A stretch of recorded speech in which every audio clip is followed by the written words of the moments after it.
بسم اللہ الرحمن الرحیم۔ یہاں حاشیہ نمبر 19، 20، 21 کو دیکھیں کہ وَلَٰكِن لَا تَشْعُرُونَ، لیکن تم شعور نہیں رکھتے۔ شاعر نے کہا تَعْلَمُونَ مَا هُمْ فِيهِ، ارواح شہداء کی جہاں ہیں اور مرنے کے بعد جو وہ کرتے ہیں تم اس کا علم نہیں رکھتے۔ تعلمون 19 حاشیہ نمبر 19 ہے، یعنی کیف حالهم فی حیاتہم، ان کی زندگی میں، برزخ میں، ان کی زندگی میں ان کا کیا حال ہے تم اس کا علم نہیں رکھتے۔ بس چپ کر جاؤ، کیا کر دوں؟ مان لو، بس کیا کرو؟ مان لو۔ ہاں جب آگے جاؤ گے تو پھر دیکھ لو گے۔ نمبر 20 قولہ بالجوائح جمع جائحہ، جو کہا نا کہ ثمرات کی کمی سے آزمائے گا، پھلوں کی کمی، جانوں کی، اور ہاں تو پھل، یعنی جوائح، جوائح جائح کی جمع ہے، کس کی؟ جائحتن کی جمع ہے۔ وہی آفت، وہ ایسی آفت ہے جو پھلوں کو لاحق ہوتی ہے۔ کس کو؟ پھلوں کو پیش آتی ہے۔ وہ کیا ہے؟ وہ کیڑا وغیرہ۔ کیا؟ ارے بندے نے بھی بڑے کیڑے لگے نے، کیا اللہ ان کیڑوں سے بتائے۔ یہ پھل کا کیڑا تو پھل خراب کرتا ہے، پھل کا کیڑا، عقیدے کا کیڑا ایمان خراب کرتا ہے، عقیدے کا کیڑا، عقیدے کے جراثیم ایمان خراب کرتی ہیں۔ کوئی صحابہ پہ بولتا ہے، کوئی اہل بیت اطہار پہ بولتا ہے، کوئی آمنہ کے لال کے اوپر بولتا ہے۔ اللہ پاک ان کیڑوں سے بھی بچائے اور اپنے زیادہ سے زیادہ پیار اور اپنے یاروں کی نسبت کا حیا عطا فرمائے۔ اب دیکھو یہ کیڑا لگتا ہے تو پھل لے جاتا ہے، کیا کرتا ہے؟ پھل۔ یہ آفت ہے، اس سے بھی آزمائے جائیں گے، اس سے بھی آزمائے جائیں گے۔ آگے فرمایا لَنَخْتَبِرَنَّكُمْ، ہم ضرور بھی ضرور تمہیں آزمائیں گے۔ اختبار، آزمودن، تو اختبار کا معنی کیا ہوتا ہے؟ آزمودن، آزمانا، کیا کرنا؟ آزمانا۔ اور الابتلاء من اللہ، اللہ کی طرف سے جو آزمائش ہے اس کا مطلب کیا ہے؟ اللہ کی طرف سے آزمانے کا مطلب کیا ہے؟ کہتے ہیں لِإِظْهَارِ الْمُطِیعِ مِنَ الْمَعَاصِی، تاکہ وہ گناہ گاروں سے فرما برداروں کو ہائی لائٹ کر دے۔ کیا؟ شاید سمجھ آئیے کہ نہیں؟ آپ دونوں کہتے ہو کارسا سی تو آنا بڑے ہی پیار کرنے ہیں، تو آنا بڑے ہی پیار کرتے ہیں، بڑی ہی محبت کرتے ہیں۔ میں کہتے ہیں پھر کرتے ہو؟ ہاں جی کرتے ہو، ٹھیک ہے، پھر یہ کام کرو، آپ دیکھیں گے کتنا پیار کرتے ہیں، اس سے باز آ جاؤ، اس سے، یا پھر میں آپ کی جیب سے کوئی 100-200 روپیہ لے لیتا ہوں، 100 لے لیتا ہوں، تب آپ دیکھتے ہیں کہ کتنا کو پیار کرتے ہیں، کتنا پیار کرتے ہیں۔ یہ نا ابا جا کے کارسا نے تیری 200 لے لیا، ہمارے ساتھ زیادتی کی، ہمارے ساتھ یہ کیا، ہمارے ساتھ وہ کیا، تو جو انہوں نے ٹیسٹ لیا اس پہ تو ناکام ہو گئے ہو، تو پتہ چل ایک دوسرا کہتا ہے وہ تو سارا کچھ ہی ان کا ہے، ان کے صدقے یہاں تک ہم پہنچے ہیں، یہ مہربانیاں ہوئیں۔ یہ ایک مثال دے رہا ہوں، ایک تو ایک ناکام ہو گیا، ایک کامیاب ہو گیا۔ انہوں نے لینا نہیں تھا، وہ چیک کر رہے ہیں، اور چیک کرنے کا مقصد کیا ہے کہ انہیں پتہ نہیں، پتہ ہے ان کو کہ دونوں میں کون فرما بردار ہوگا، لیکن تیسرے کو تو بتانا ہے نا، تیسرے کو، اور اسی پہ مقام عطا فرمانا ہے، اسی پہ مقام عطا فرمانا ہے کہ دیکھو یہ ہے جو امتحان میں پاس ہوتے ہیں، اور یہ وہ جو رب کے مطیع ہیں، اور یہ وہ ہیں جو رب کے نافرمان ہیں۔ جب انہیں آزمائش میں ڈالا جاتا ہے تو پھر اپنے بھی ظاہر ہو جاتے ہیں اور بیگانے بھی ظاہر ہو جاتے ہیں، بیگانے بھی۔ اللہ کو تو پتہ ہے، اللہ کو تو کیوں ابتلاء میں ڈالتا ہے؟ تاکہ گناہ گاروں میں سے فرما برداروں کو ظاہر کر دے، اور گناہ گاروں کو بھی ظاہر کر دے۔ کن کو بھی؟ کہ یہ نافرمان ہیں، یہ میرے فرما بردار ہیں۔ تو جب وہ آزمایا جاتا ہے تو فرما بردار اور گناہ گار ظاہر ہو جاتے ہیں، کیا ہو جاتے ہیں؟ اس لیے اللہ پاک آزماتا ہے، وگرنہ نعوذ باللہ من ذالک یہ سوچ بھی نہیں سکتے کہ اللہ پاک کو علم نہیں ہے کہ کس نے رب کی فرما برداری کرنی ہے اور کس نے نہیں کرنی۔ وہ ہم ہیں جن کو پتہ نہیں ہے کہ انہوں نے کرنی ہے یا انہوں نے نہیں کرنی، ٹھیک ہے؟ تو ہم آزمائیں تو اس لیے کہ ہمیں پتہ چلے کہ یہ فرما برداری کرنے والے ہیں یا نہیں، تو رب کو تو پتہ ہے، رب کو تو علم ہے۔ پھر رب کیوں آزماتا ہے؟ اس لیے آزماتا ہے کہ آزما کر بتاتا ہے یہ ہمارے ہیں، یہ شیطان کے یار ہیں، یہ ہمارے ہیں اور یہ ہم سے دور رہنے والے ہیں، یہ فرما بردار ہیں، یہ نافرمان ہیں، اور زمانے والے اسے دیکھ کر پہچان لیتے ہیں یہ منافق ہیں، یہ خدا کے یار ہیں۔ تو یہ ہے آزمائش، کیا ہے؟ سمجھ آ گئی اس کی؟ یہ ایک سوال تھا، اس کا جواب بھی ہو گیا کہ ایسا نہیں ہے کہ نعوذ باللہ من ذالک کہ ان میں سے کوئی شے ایسی نہیں ہے کہ اللہ اسے جانتا نہ ہو، ایسی بات سوچ بھی نہیں سکتے۔ آگے دیکھیں، اذا اصابتہم مصیبہ، اذا یعنی مکروہن، یہ مکروہ چیز اسے پہنچتی ہے، کون سی؟ ناپسندیدہ چیز۔ جیسے میں نے بتایا نبی اکرم صلی اللہ علیہ وسلم ہے کہ جو مومن کو تکلیف پہنچائے وہ کیا ہے؟ مصیبت۔ جو ناپسندیدہ چیز اسے پہنچتی ہے، تو یہ جو اصابتہم مصیبتن، جو مصیبت ہے، یہ اس میں فاعل ہے، کیا ہے؟ اصابہ یصیبو، اصابہ مصیبہ، اصیبہ یصیبو اصابتن، فدا کا مصابن، تو اس سے مصیبت اس میں فاعل، مصیبت کیا معنی؟ یعنی اصابتہ شدتن، جسے سختی پہنچے، جسے، یہ اس کا اس میں فاعل ہے، اس میں فاعل کس کا؟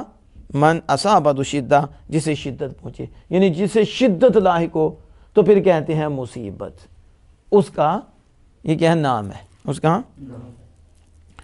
اور کہتے ہیں مصیبت پر وقف جائز نہیں ہے، ولا وقفہ علی مصیبتین، یہ لفظ مصیبت پر وقف جائز نہیں۔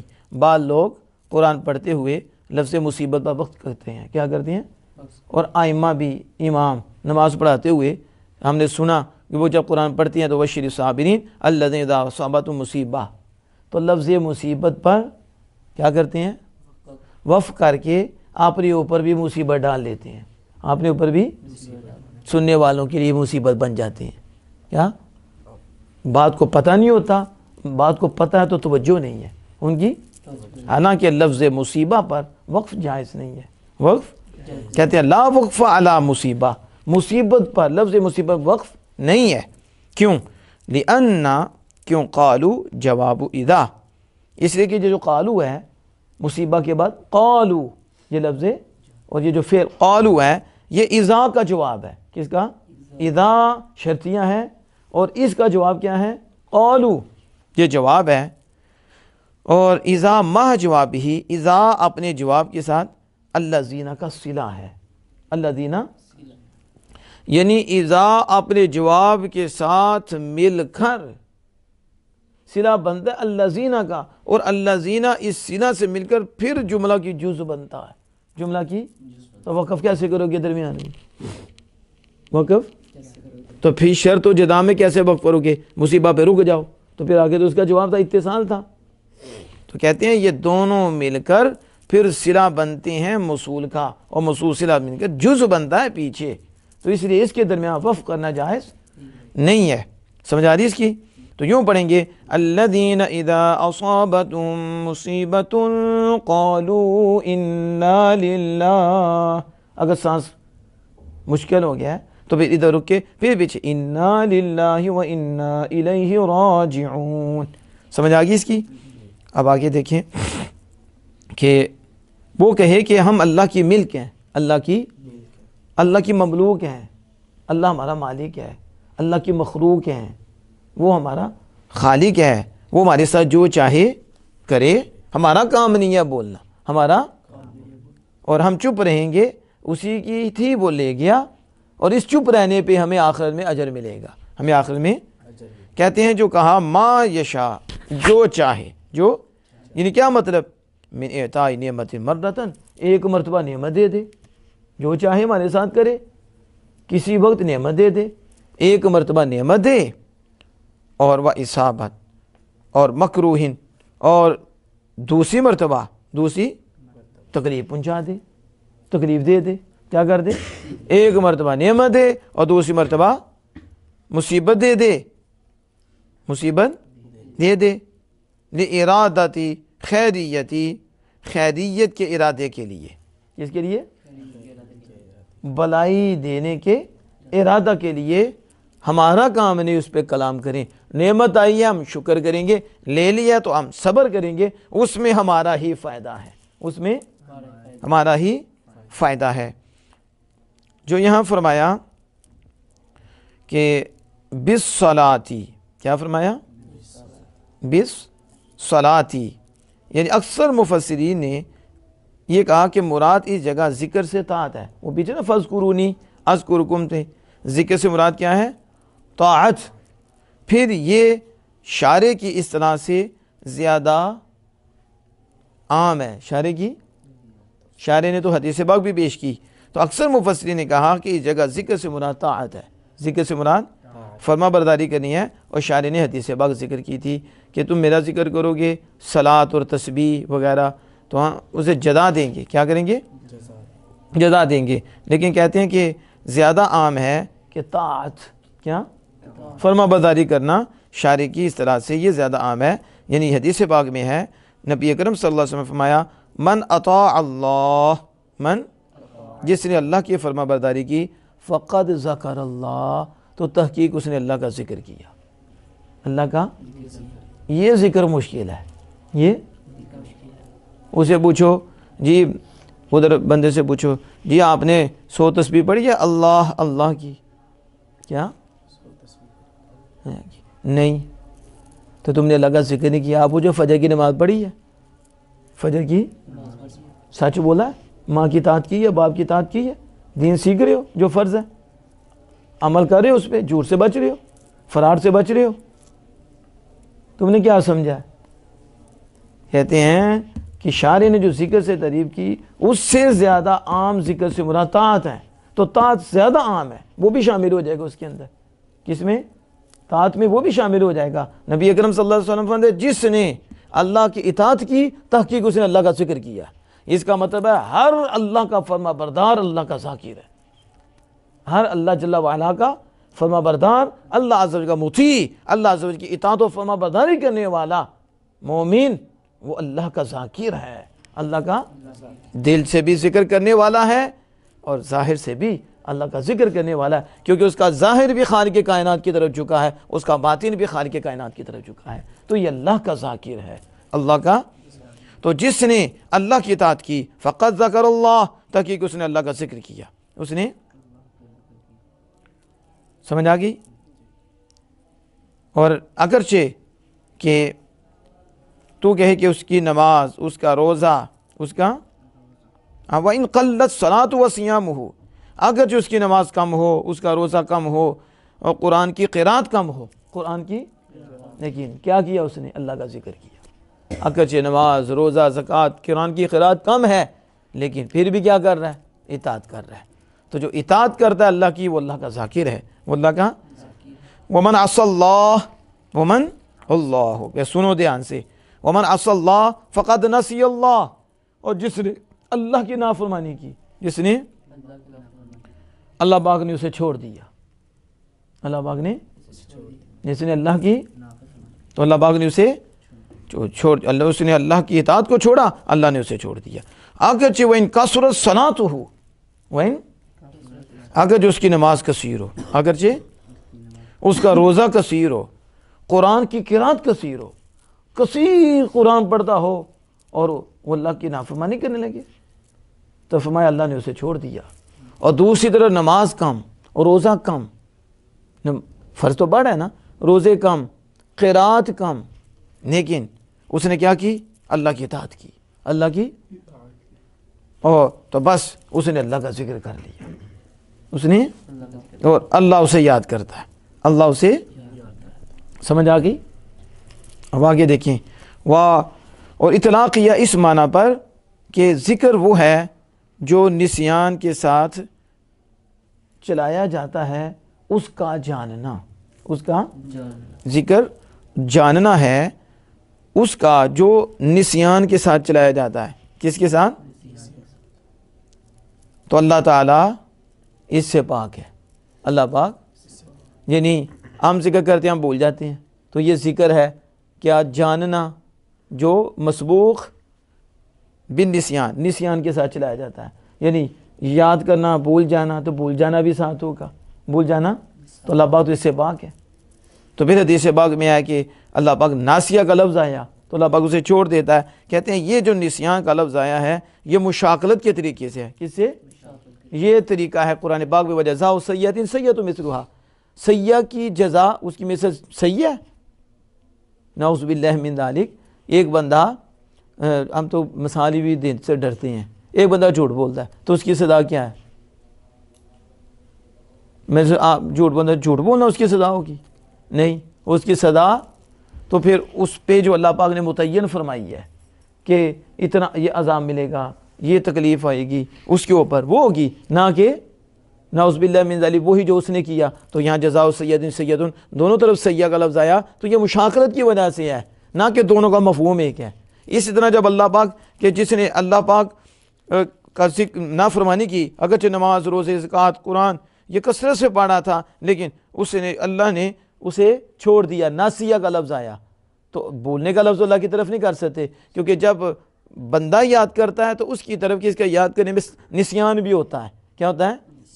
جاننا ہوتا ہے جو نسیان کے ساتھ چلایا جاتا ہے. تو اللہ عز و جل تو اس سے پاک ہے. تو پھر اس کا مطلب یہ ہے کہ بس یہ لفظاً ہے، مانن نہیں ہے. یہ مشاکلت کی وجہ سے ہے کہ جب بندہ یاد نہیں کرتا تو کہتے ہیں بندے نے نافرمانی کی، یعنی بندہ اللہ کو بھول گیا، بندہ نے اللہ کو بلا دیا. تو اس کے جواب میں یہ کہا جائے کہ اللہ نے بھی نسیان کیا. کیا کیا؟ تو اس کا یہ مطلب نہیں نعوذ باللہ من ذالک کہ وہ لغوی معنی لیا جائے اور وہی معنی لیا جائے، بلکہ مشاکلت کے طور پر کہ ادھر بھی نسیان ہے تو ادھر بھی نسیان بول دیا گیا، حالانکہ مفہوم میں زمین و آسمان کا فرق ہے. زمین و کہ واللہ تعالیٰ منزہ عن نسیان، اللہ تعالیٰ نسیان سے پاک ہے. یہ صرف مشاکلت کے طریقے سے ہے. کس طریقے سے ہے؟ آخری بات ذرا اب ذہن میں کر لیں کہ یہ جو فرمایا الذین، کیا فرمایا؟ وبشر الصابرین، الذین بشارت دیجئے صابرین کو، الذین وہ جنہیں مصیبت پہنچے تو کہتے ہیں. الذین کا اعراب کیا ہے؟ الذین کا کہتے ہیں فیہ اربعۃ اوجہ، اس میں 4 وجہ ہیں. کتنی؟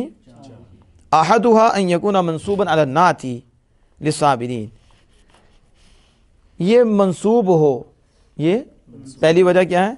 یہ منصوب ہوگا صابرین کی نعت کی وجہ سے. کس کی؟ یعنی صابرین کی صفت واقع ہوگی.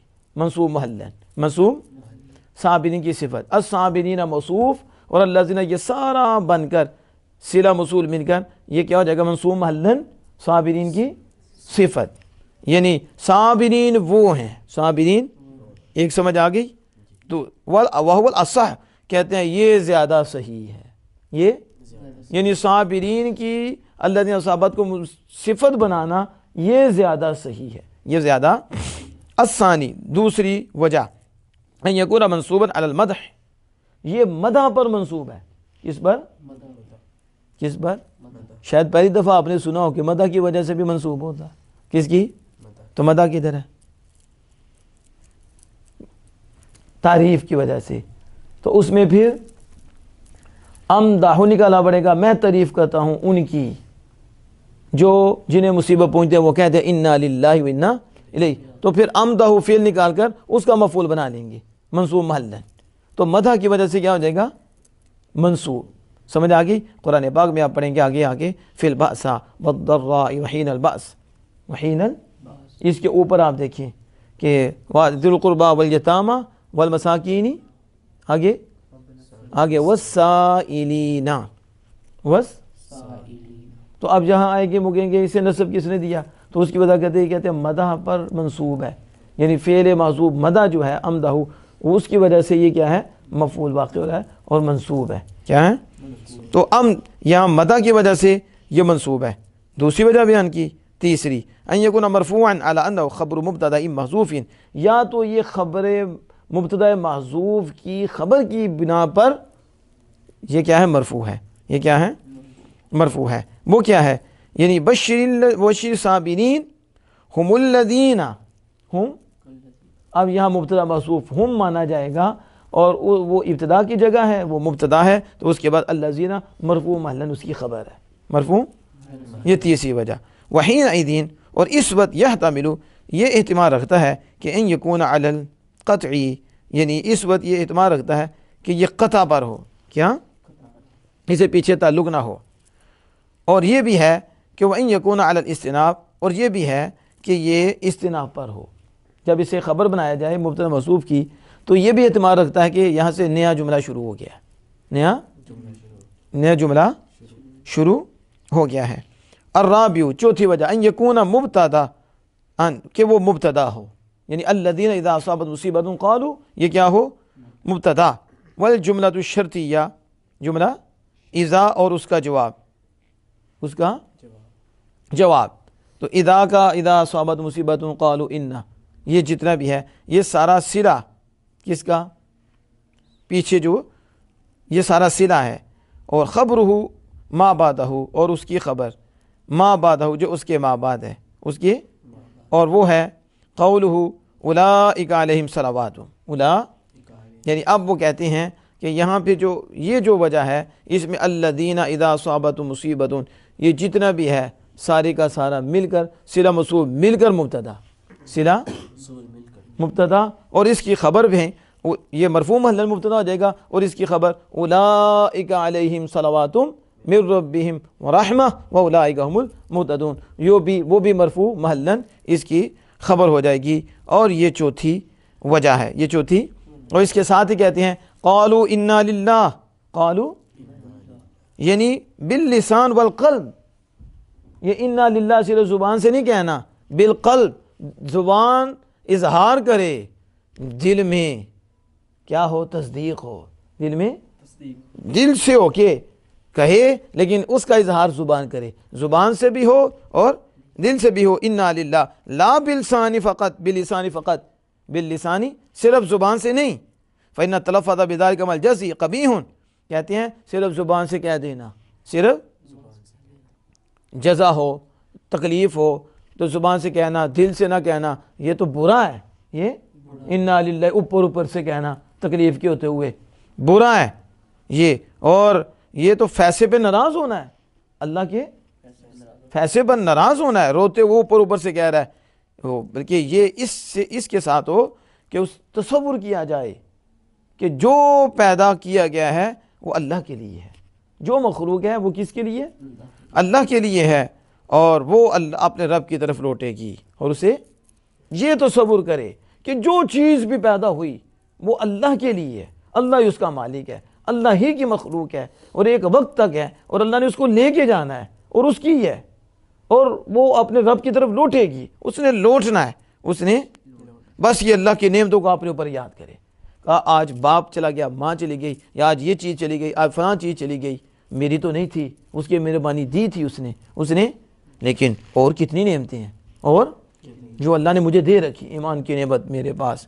ٹھیک ہے، قرآن کی نعمت میرے پاس، محبت کی نعمت میرے پاس، یہ مال کی نعمتیں فلاں نعمت میرے پاس، تو پھر وہ اپنے اوپر اللہ کی نعمتوں کو یاد کرے تاکہ وہ دیکھے کہ جو اللہ نے اس کے اوپر باقی رکھا ہے وہ جو اللہ اس سے چھپا لیا ہے اور لے لیا ہے اس سے زیادہ ہے، اس سے تو جب وہ اس طرح غور و فکر کرے گا سارا ہی اللہ کا ہے، اور اب بھی میرے پاس جو موجود ہے جو لیا اس سے بھی زیادہ ہے، اس سے بھی زیادہ ہے، تو پھر وہ کیا ہوگا، یہ مصیبت اس پہ آسان ہو جائے گی، مصیبت آسان ہو جائے گی، اور وہ اللہ کے حضور جھک جائے گا، اللہ کے اسے کہتے ہیں انا للہ و انا الیہ راجعون، اور اسے کہتے ہیں تعزیت مسنونہ، تعزیت یہ نہیں کہ ادھر جا کے کو کہ ہائے میں بھی مر گیا، ٹھیک ہے، اسے اور رڑاؤ، اسے بے صبرا بناؤ، اسے ایسی ایسی باتیں کرو کہ جس سے اس کے زخم میں اور تیزی ہو، اور وہ روئے، وہ تڑپے، اور پھر آہ فغاں شروع ہو جائے، اور وہ پھر کیا کرے، مصیبت حد سے بڑھ جائے، بے صبرا ہو جائے، یہ نہیں، بلکہ اسے جا کے کہو کہ تم بھی اللہ کی ہو، ہم بھی اللہ کی ہیں، مخلوق ہیں، اور اسی کی امانت ہیں، ایک وقت تک ہیں، اس نے لے لینی ہے، تو اس نے لے لی ہے، اس کی طرف ہی جانا رہنا کس نے ہے، تو وہ اپنے وقت پہ چلی گئی ہے، تو غور تو کر اللہ نے کتنی نعمتیں دے رکھی ہیں، تھوڑی ہیں، اور یہ بھی اللہ کی تھی، اب رونے سے واپس نہیں آئے گی، رونے دھونے سے واپس نہیں آئے گی، ہاں اس پہ صبر کر لے گا تو اللہ انہیں بھی نواز دے گا، اللہ تمہیں بھی نواز دے گا، اللہ جل وعلا ایسی ہی دولتیں ہمیں نصیب فرمائے۔